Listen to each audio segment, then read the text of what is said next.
내 가슴을 부탁해 상큼한 MC 강민채입니다. 네, 오늘은 유방암 치료 중 아주 중요한 과정인 방사선 치료에 대해서 알아보려고 하는데요. 치료 과정과 부작용 그리고 주의사항까지 아주 자세히 알려드리도록 하겠습니다. 방사선 종양학과의 장지영 교수님 그리고 유방내분비외과의 김홍규 교수님 모셨습니다. 반갑습니다. 안녕하세요. 네, 교수님들, 이 환자분들이 정말 헷갈려 할 것 같은데요. 유방암 치료에서 방사선 치료와 수술, 어떻게 다른가요?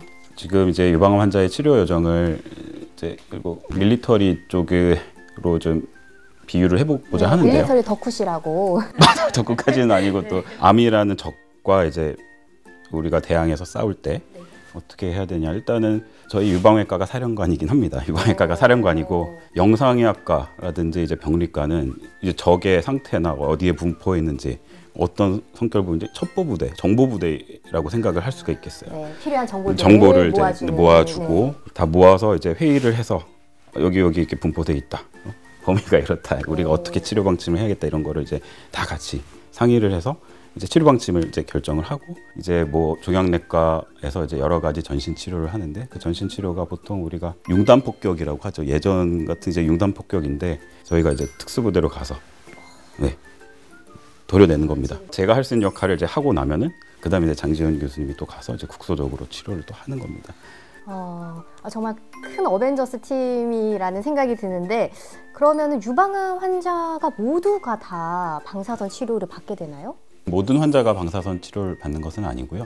방사선 치료는 이제 주로 유방 보존 수술, 유방 부분 절제를 시행받은 경우에 이제 기본적으로 이제 고려를 하게 된다고 생각하시면 되고요. 이제 암 조직을 충분하게 제거한 뒤에 이제 또 남아 있을 수 있는 이제 눈에 보이지 않는 이제 그런 미세 암 세포를 제거하거나 이제 성장을 억제하기 위해서 이제 시행을 하고 있습니다. 이제 유방 보존술뿐 아니라 유방 전절제술을 받은 환자에서도 림프절 전이가 있거나 암의 병기가 높은 경우에는 방사선 치료를 권유받을 수 있습니다.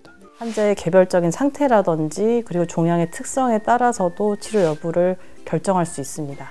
그럼 이렇게 방사선 치료가 유방암 환자들에게 왜 그렇게 중요한 거예요? 아무래도 전이되어 있는 것들을 다 잡아서 그런가요? 이제 일단 방사선 치료는 재발 위험을 낮추는 데 굉장히 중요한 역할을 하는데요. 그동안 많은 환자들을 대상으로 다양한 연구가 시행돼 왔었는데 저희가 인용을 가장 많이 하는 연구 중에 하나는 17개의 무작위 배정 연구를 종합해서 방사선 치료의 효과를 보았던 연구인데요. 여기서는 이제 유방 보존술을 하고 나서 방사선 치료를 하지 않은 환자와 시행한 환자들의 재발률을 비교했는데 대략 한 2배 정도 차이가 났습니다.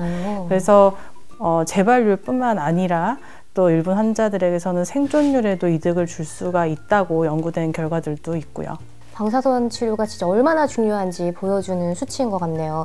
김홍규 교수님, 유방암 수술을 받고 방사선 치료를 진행하기 전에 이제 환자분들은 외과적으로는 어떤 준비를 좀 해야 될까요? 네, 일반적으로 이제 방사선 치료를 시작하기 전에 수술을 보통 하고 난 후에 이제 방사선 치료를 계획을 하기 때문에 수술 후에 이제 회복을 잘 하시는 게 중요합니다. 그래서 먼저 이제 수술 부위 회복 상태를 확인을 하고요. 수술 후에 이제 흉터 위치나 이제 조직 상태를 이제 우리 방사선 종양학과 선생님들과 같이 공유를 하고 있습니다. 또 역시나 중요한 게 환자의 병리 결과이고요. 그걸 바탕으로 방사선 치료에 이제 적응증, 이 환자분이 필요하신지 혹시 생략 가능성이 있는지 이런 거를 같이 상의를 하면서 정확한 계획을 세우게 되겠고요. 그리고 마지막으로 이제 치료 부위와 이제 계획이 어느 정도 명확히 설정이 되면 방사선 종양학과와 이제 협진을 하게 되겠죠. 그래서 상의 후에 다시 결정을 하시게 되겠지만 저희는 그렇게 해서 협진 체계를 이루고 있습니다. 그럼 환자가 이제 병원에 왔어요. 방사선 치료는 어떤 단계들로 진행이 되나요? 첫 번째로는 치료 계획용으로 CT를 촬영을 합니다. 항상 저희가 많이 듣는 질문이 이제까지 CT를 많이 찍어왔는데 또 찍어야 되느냐 이런 말씀을 많이 하시는데 이거는 이제 치료 계획용 CT이고 진단용 목적의 CT는 아니기 때문에 저희 과에 오시는 환자분들은 거의 다 촬영하는 CT라고 보시면 될 것 같고요. 촬영한 CT에 치료하고자 하는 부위를 설정을 하고 그 용적에 들어갈 방사선 양을 결정을 해서 쉽게 얘기하면 방사선 치료의 계산 혹은 디자인을 하게 된다고 이해하시면 될 것 같습니다. 이 과정에서 정상 장기, 예를 들면 폐나 심장 같은 부위의 방사선 양에 대한 계산도 같이 하게 되고요. 치료 계획 과정이 끝나서 치료가 시작이 되면 주 5일 하루 약 5분에서 10분 정도씩 치료를 진행하게 됩니다. 현재 서울대병원에서의 일반적인 유방암 방사선 치료의 총 치료 기간은 대략 4에서 5주 정도 되고 경우에 따라서는 2주 정도에 종료하는 경우도 있습니다. 근데 병원에 하루에 한 번 와서 5분만 치료를 하고 가면은 좀 번거롭다라는 생각이 들 것 같은데 이거 한 번에 몰아서는 못해요? 굉장히 중요한 질문이신데요.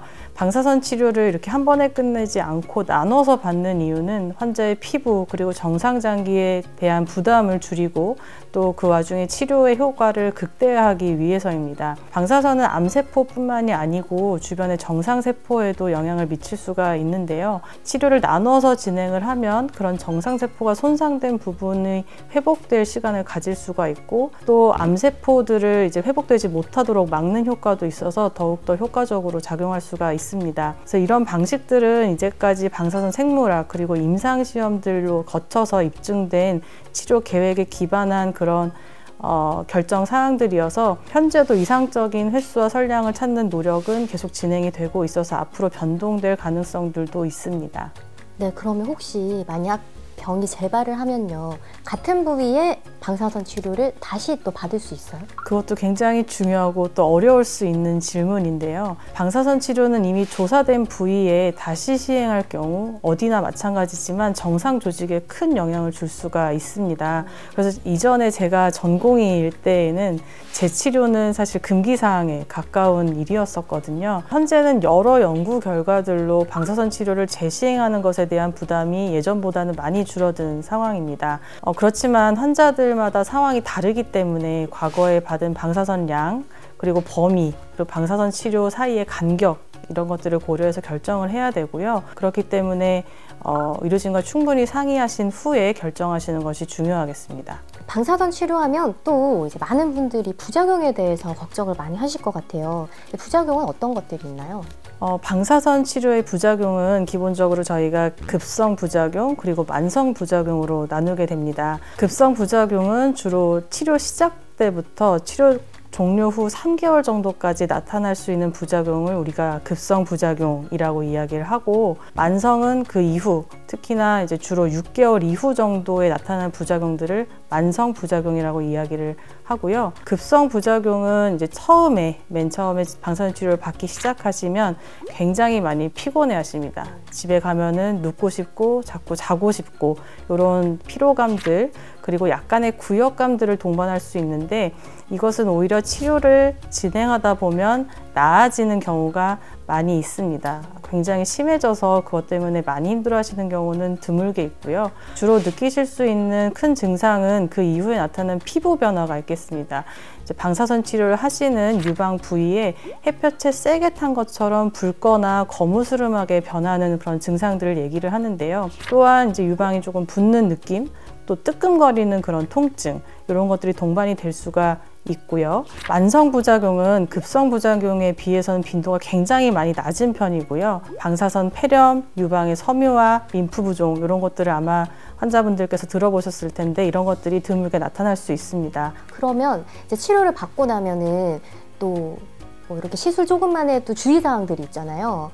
방사선 치료를 받고 난 후에 주의사항들은 어떤 게 있을까요? 첫 번째로 제가 항상 강조드리는 것은 피부 보호에 대한 내용입니다. 피부 케어. 방사선 치료 하시는 그런 피부는 약하게 화상 입은 피부와 비슷하다고 저는 항상 말씀을 드리는데, 굉장히 민감하게 됩니다. 그래서 뜨거운 물로 샤워를 하신다거나 사우나를 하신다거나 혹은 이제 겨울철에 전기 매트를 사용하신다거나 이런 경우에는 이제 더욱더 피부가 붉어지는 그런 증상 같은 것들, 화상을 입는 것 같은 변화를 겪으실 수가 있고, 마찬가지로 이제 때를 미신다든지 문지르신다든지 긁는다든지 이런 행동들은 피해 주시는 게 좋겠습니다. 그리고 수술 이후에 팔과 어깨의 움직임이 제한되어 있는 경우가 종종 있는데, 여기에 겨드랑이 방사선을 추가로 받을 경우에는 그런 증상들이 더 심해질 수 있어서 가동 범위가 제한되지 않도록 스트레칭을 잘 해주시는 것이 중요하겠고요. 또 식사에 대해서는 특별히 저희가 식이 제한을 하고 있지는 않지만 컨디션 유지를 위해서 균형 잡힌 식사를 하시는 것을 추천드립니다. 그렇다면 이제 환자분들이 인터넷에서 가장 많이 물어보는 질문 몇 가지만 좀 여쭤볼 텐데요. 아까 피부가 굉장히 약해진다고 했잖아요. 방사선 치료를 받을 때 그 받는 도중이 굉장히 뜨겁거나 아프진 않나요? 결론적으로 말씀드리면 이제 방사선 치료를 받는다고 해서 그 당시에 아프거나 그걸 뜨겁다고 느끼시거나 하는 경우는 없고요. 방사선 치료는 외부에서 고설량의 방사선을 조사하는 과정이기 때문에 치료 중에는 통증이나 뜨거움은 느껴지지 않습니다. 그리고 방사선 치료를 받는 동안 환자의 몸에서 혹시 방사선이 나오나요? 주변에 영향을 미치거나 뭐 가족분들에게 좀 불편함을 줄지. 이것도 제가 굉장히 많이 받는 질문 중에 하나인데 결론부터 이것도 말씀드리면 환자의 몸에서 방사선이 나오지는 않습니다. 외부에서 방사선을 조사하는 과정이고 엑스레이나 CT를 찍는 것과 같이 방사선은 몸 안에 남지 않고 단지 고설량이어서 세포에만 영향을 주고 지나가는 것이기 때문에 환자 본인이나 주변 사람들에게는 영향을 미치지 않습니다. 다만 이제 근접 방사선 치료라고 해서 지금 저희가 얘기하는 치료들은 아니고요. 방사성 물질을 몸 안에 삽입하는 경우라면 특정 기간 동안에 주의가 필요한 경우가 있을 수도 있는데 이런 경우에는 의료진들이 특별히 자세히 안내해 드릴 것이라서 일반적인 외부 방사선 치료를 받는 환자분들은 전혀 걱정하지 않으셔도 되고 저는 보통 바로 아기를 안으셔도 된다 이렇게 말씀을 드립니다. 그리고 끝으로 방사선 치료를 잘 받기 위해서 환자분들이 좀 신경을 써야 할 부분들이 있다면? 저희 정신건강의학과 교수님께서도 말씀하시겠지만 이제 긍정적인 마음가짐을 갖는 것도 굉장히 중요하겠는데요. 사실 갑작스럽게 진단을 받고 또 치료를 받고 이런 변화들로 굉장히 놀라고 또 두려워서 스트레스를 받는 마음의 변화 자체는 지극히 정상입니다. 그렇지만 긍정적으로 생각하는 것이 또 좋은 치료 효과와 연결된다는 연구들도 있거든요. 그래서 스트레스를 줄이고 긍정적인 태도로 치료에 임하는 것이 중요해서 필요한 경우에는 주변 사람들의 도움을 받거나 또 필요하다면 전문가의 상담을 통해서 마음의 안정을 유지하시도록 또 권유를 드리고 싶습니다. 네, 환자분들 너무 겁먹지 마시고요. 긍정적인 마음, 꾸준한 치료로 하루빨리 건강한 몸 되찾으시기 바랍니다. 오늘 방사성 종양학과의 장지영 교수님 그리고 유방내분비외과의 김홍규 교수님과 함께 많은 얘기 해봤는데요. 오늘 내용 아주 큰 도움 되셨길 바라고요. 건강하고 활기찬 일상을 위해서 저희는 오늘도 응원하겠습니다. 감사합니다.